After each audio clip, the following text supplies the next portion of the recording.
Então, quando terminou a oração, a luminosidade que o envolvia ampliou-se de maneira espetacular, dirigindo-se à guisa de canais para o cérebro de Francisco, que absorvia do alto um foco de luz de cambiantes diferentes, como claridade viva a penetrar em sua cabeça.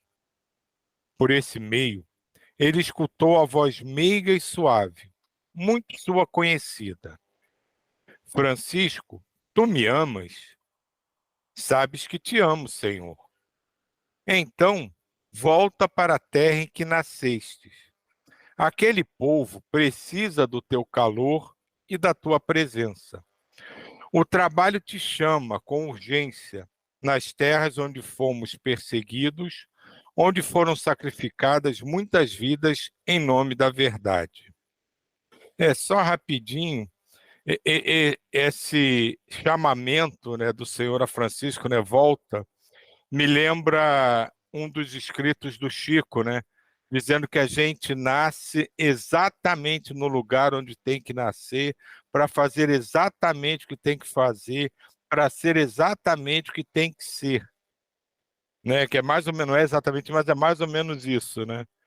E a mesma coisa aqui, né? Volta, porque tua missão é aqui, não é aí, né, Francisco? Diga, Jair. Pegando justamente esse gancho que você acabou de falar aí, eu também vejo assim, Silvio. E outro detalhe, aquela coisa que eu acabei de falar daquele livro que quando eu leio fica o negócio de geopolítica e economia, história na minha cabeça. O que ele é? Ele queria doutrinar outro povo como outro povo não tivesse fé naquela concepção da sociedade reinante naquela época. E ele foi, mesmo ele com toda essa iluminação, com toda essa inspiração que ele tinha, ele foi, porque ele foi induzido pela egrégora daquela época, entendeu? Das cruzadas, que ia levar o cristianismo para o Oriente, que são infiéis. Ele absorveu isso está uma prova cabal aí. Não, cara, o que você está fazendo aí? Volta para cá, seu lugar não é aí. O outro lado, lá, como ele falou, matou cristão, só tem maldade, entende? É isso que a gente viu aí, entendeu? Isso só que eu queria falar. E essa parte que Jesus fala, Francisco, tu me amas, me lembra também Pedro no Evangelho, quando Jesus pergunta, Pedro, tu me amas? Aí Pedro, Senhor, tu sabes tudo, tu sabes que eu te amo. Aí ele pergunta pela segunda vez, Pedro, tu me amas? Aí o Pedro responde. Aí ele pergunta pela terceira vez, Pedro, tu me amas? Aí o Pedro já ficou assim um pouco triste, né, da pergunta.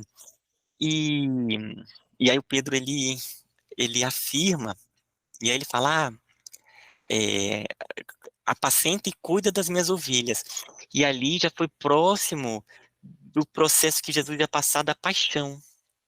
Então, esse chamado me lembra também essa situação, quando ele pergunta, né, tu me amas? Então, se coloca no trabalho que tem que ser feito. É isso. Aquela coisa de como falar assim, voltando no gancho de novo do Silvio, ele nasceu ali porque a missão dele era ali, sabe? Como a gente vê, nós nascemos aqui, a nossa missão é aqui, desenvolver essa parte aqui da egrégora do nosso país, sabe, desse povo e tudo mais.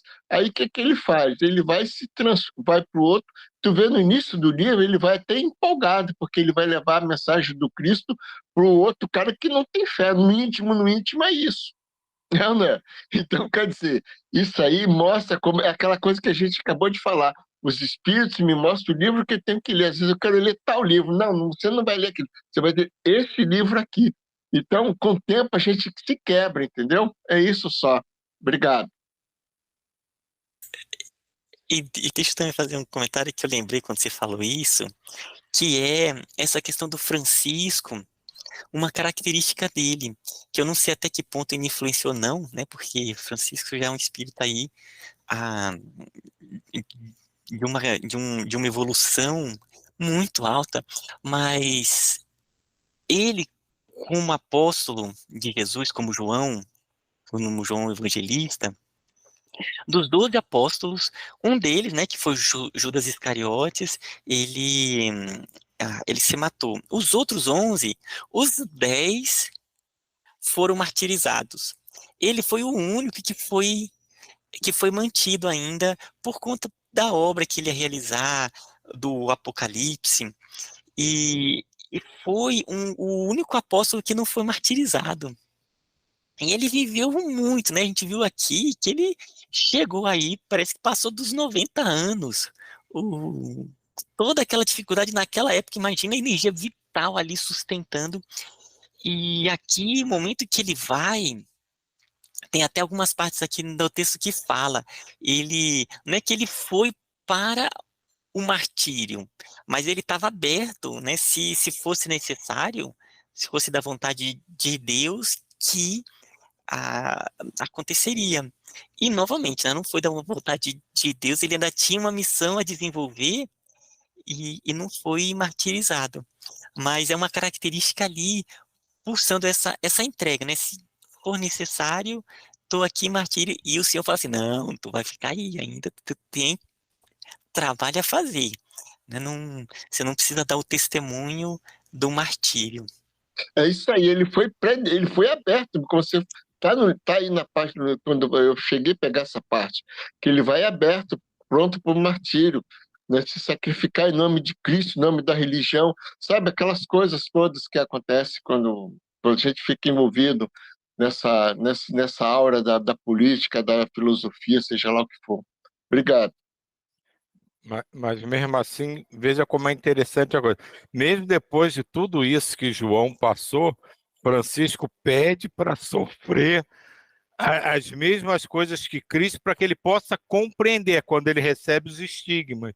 Né? Mesmo de toda essa vivência, essa proximidade de Jesus, ele agora, como Francisco, ainda pede, que ele ainda acha que não compreende realmente a dor de Jesus perante a humanidade. Ele pede para sofrer as mesmas coisas e ele recebe os estigmas.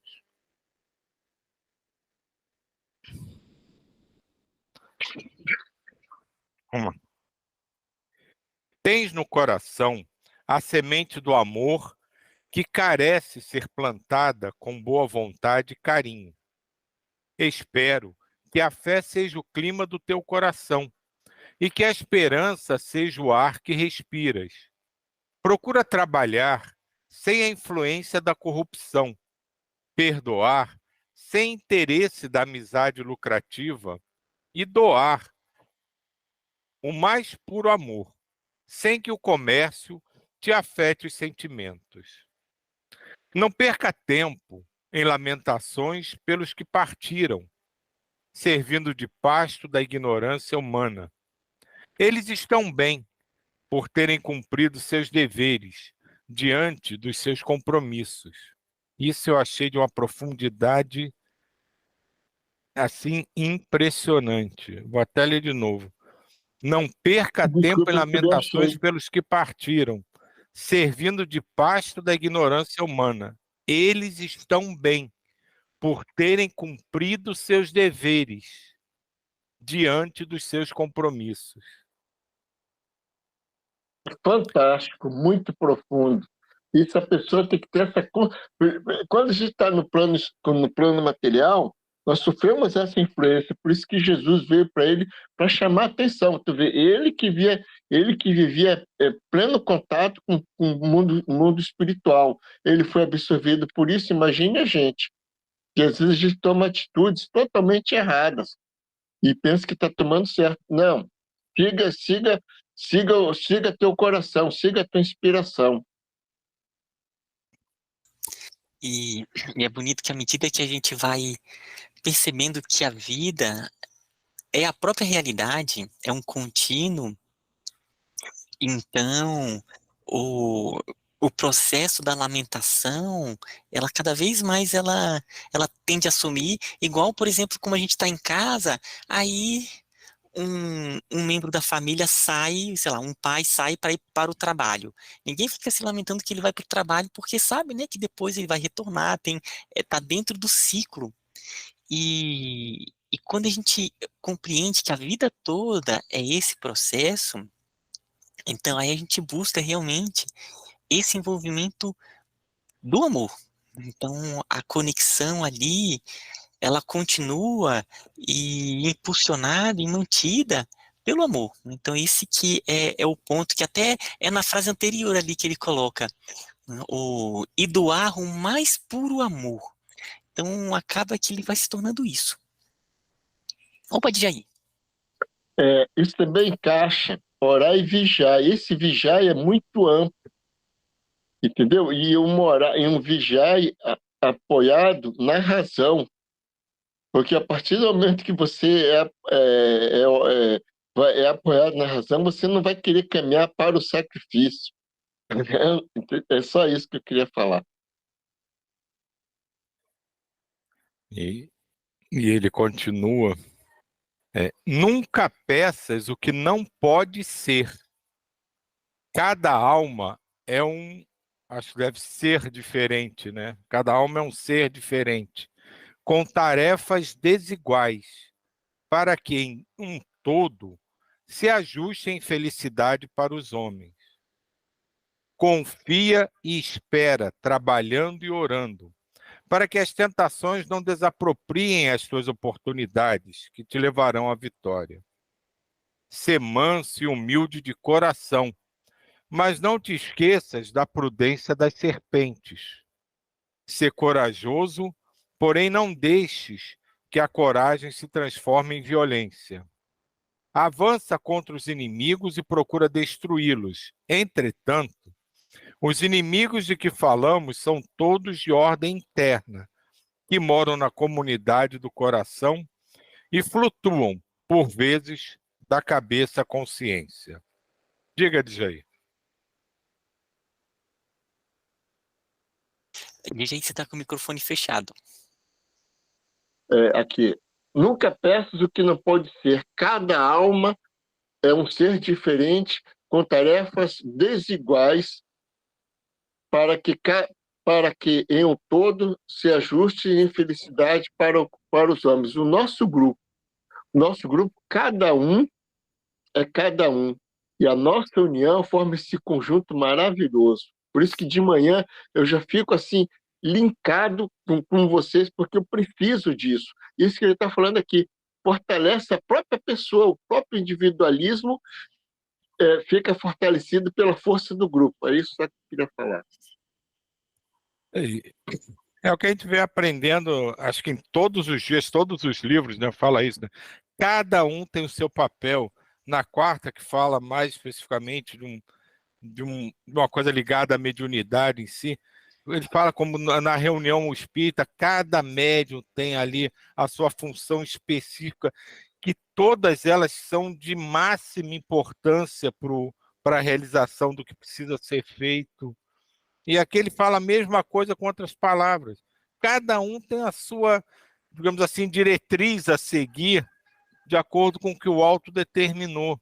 E quando junta todo mundo, aí tem o paraíso. Assim é criado o paraíso. É o acerto de todos juntos. Precisa subir um pouquinho. Eu deixo só também fazer um Tá. comentário. Nessa parte aqui, em que ele fala também no final, né, sobre que avança contra os inimigos e procura destruí-los. Entretanto, os inimigos de que falamos são todos de ordem interna, moram na comunidade do coração. Me lembrou muito as artes marciais no seu aspecto mais profundo mesmo, que ele trabalha principalmente para vencer a si mesmo. É o processo interno. É uma luta silenciosa e profundamente difícil, né? Trabalhar ali no coração e percebendo o que tem que ser trabalhado, o que tem que ser cortado. E tem um trecho da Joana de Ângelo que até me lembra porque é tão bonito, aonde ela coloca que essa é a grande batalha da vida. Então, todo o processo externo é sempre uma concretização, é um reflexo do que nós trazemos dentro. Então, trabalhar internamente é o próprio modo de reconfigurar o que é o exterior, né? Porque o exterior e o interior, na verdade, é só uma simples projeção energética. Então, é muito profundo isso, no momento em que a gente, em vez de querer mexer ali no exterior, é trabalhar lá dentro. Então, essa frase aqui do Cristo me, me lembrou, né, isso aqui que eu quis compartilhar com vocês.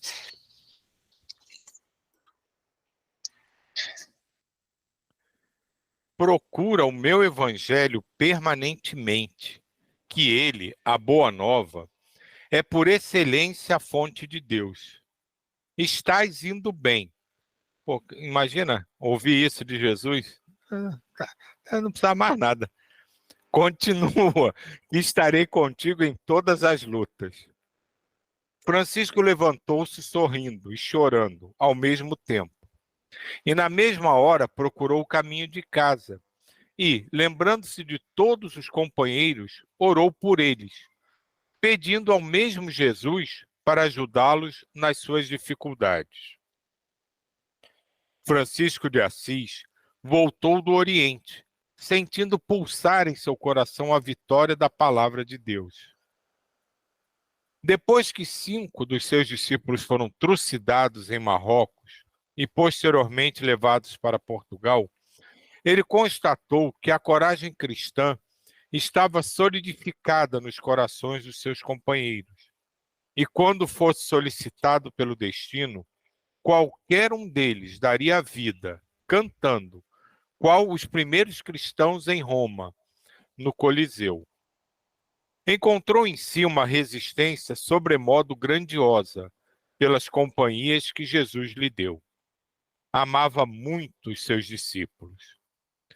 O comandante do navio em que Francisco viajava do Oriente para a Itália afeiçoara-se a ele, tendo-o como guia, nada deixando faltar para o seu bem-estar.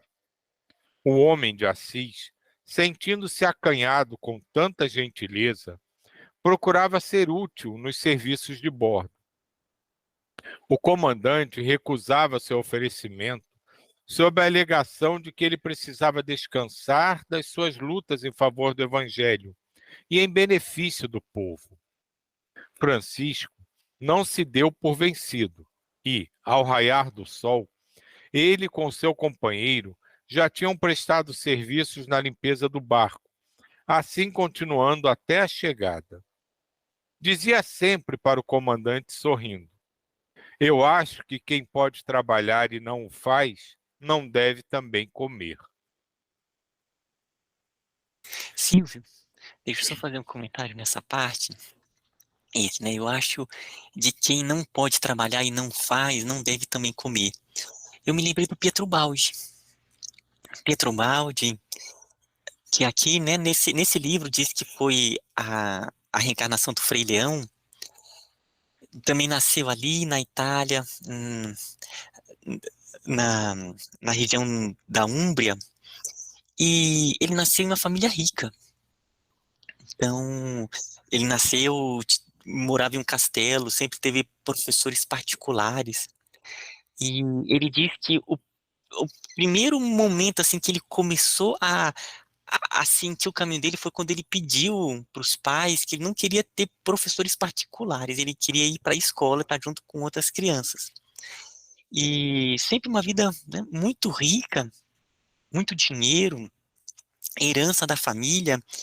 E aí chegou um momento que ele falou assim, não, né, não, ele já seguindo o caminho espiritual dele, aos 20 e poucos anos ele tem contato com o livro dos Espíritos, e segundo ele foi o livro que modificou a vida dele.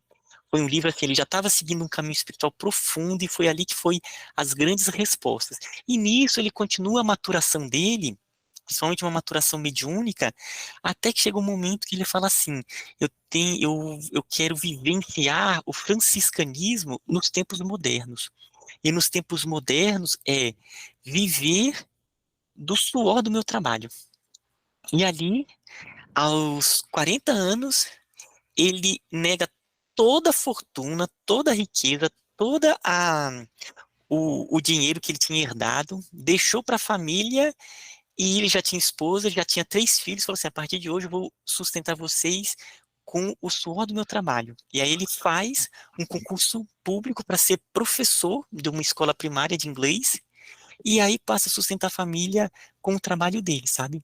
Então, e ele falava isso, ele falava assim, o viver de, de herança não, não é como eu acredito que, ah, que deva ser a vida. A gente deve viver de acordo realmente com o nosso trabalho.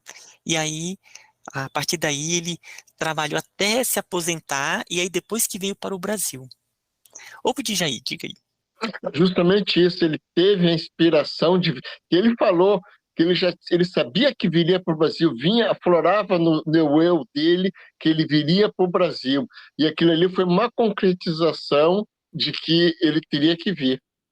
Realizou aquele desejo, não é desejo, é inspiração, que é a missão dele. Aí ele teria que acabar a missão dele aqui, como aconteceu com o Francisco. Não, eu vou lá para o outro lado, lá para doutrinar, tu vê que 5 foram passados na faca, e que não muda. Por que isso? Por que é assim? Porque é da vontade de Deus que o Oriente seja aquilo, seja aquela filosofia, aquela religião, aquele povo, seja assim, para que haja, como ele acabamos de ler ali, cada ser tem o seu conhecimento, e esse grupo aqui forma um conhecimento maior.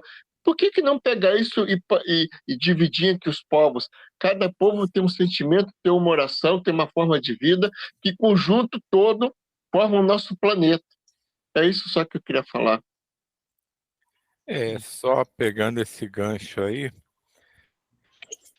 e voltando à história do Brasil, pátria do Evangelho, a gente tem visto através dos livros, né, que Pietro Baldi é uma figura muito próxima a Francisco, já desde os tempos de Jesus, na verdade, quase, né? E eu estava aqui pensando, né, essa noção, né, que foi sendo passada para cada um de nós, né, que o Brasil se transformaria no coração evangélico da terra, né, se assim a gente pode falar, né? O fato do Pietro Baldi vir para cá, a gente já viu através de outras leituras que há uma certa preparação para que os franciscanos, até o próprio Francisco, retorne. Já não é o Pietro Baldi, já não é a preparação para isso.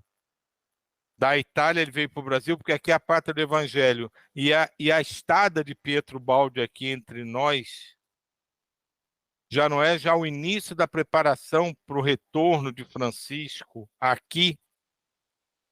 É uma possibilidade que tem tudo a ver com o que a gente vem vendo, vem sentindo, né? Dessa tua intercessão aí, muito interessante, sabia? Porque a gente não conhece como é que está do plano espiritual, mas de repente sejam os primeiros caminhos que vêm são as primeiras, os pioneiros, né? Para a vinda de Francisco. De repente, Silvio, eu adorei, sim, me deixou aqui profundamente pensativo, porque o trabalho da, do Pietro Baldi, conduzido pela sua voz, é um trabalho de 24 livros, onde a ideia da sua voz é deixar as bases para o terceiro milênio. Então, ele vai trabalhar com muitos e muitos aspectos ligados com a nova, que ele chama da nova civilização do terceiro milênio. Então, e é uma obra, ela é completa em si mesma, sabe? Ela vai trabalhando com muitos aspectos do trabalho, da organização social, do aspecto filosófico, da psicologia. Então, cada livro vai se aprofundando em muitos e muitos aspectos. E pode ser mesmo, sabe? Eu nunca tinha pensado nisso. Ali sendo uma base já para o próprio Francisco, que está vindo aí junto com essa pleiade de espíritos, para essa obra hum, da abertura, né, desse raiar de um planeta de regeneração. impressionante, é impressionante. Só para Rapidinho, fechar rapidinho. rapidinho essa conversa, né, porque já está na hora, que a gente ainda tem que levar em consideração as coisas faladas por Joana de Ângeles, que alguns atribuem a ela ser uma nova personalidade de Clara. E ela diz isso claramente para o Divaldo no início dos trabalhos dele. Eu estou aqui para reunir os meus irmãos franciscanos para realizar um trabalho que será feito aqui. Então, ela diz isso para o Divaldo. Eu estou aqui para reunir os irmãos franciscanos para realizar um trabalho. Então, isso é uma coisa assim imaginativa, e assim seria total desejo, acho que do coração de todos, né? Mas é uma coisa pela evolução do que a gente vem aprendendo, vem lendo, muito plausível que essa pleiade franciscana, nessa grande egrégora, esteja realmente arrumando as malas para desembarcar aqui pelo Brasil, já que aqui se tornou, pela espiritualidade, a pátria do Evangelho. Pensem nisso. E Djaí, diga Djaí. Rapidinho, só para falar, Sim. além pegando esse gancho que vocês acabaram de falar, no Brasil já está sendo reencarnado os primeiros espíritas. Isso já muda também, entendeu? Obrigado. Fantástico, fantástico.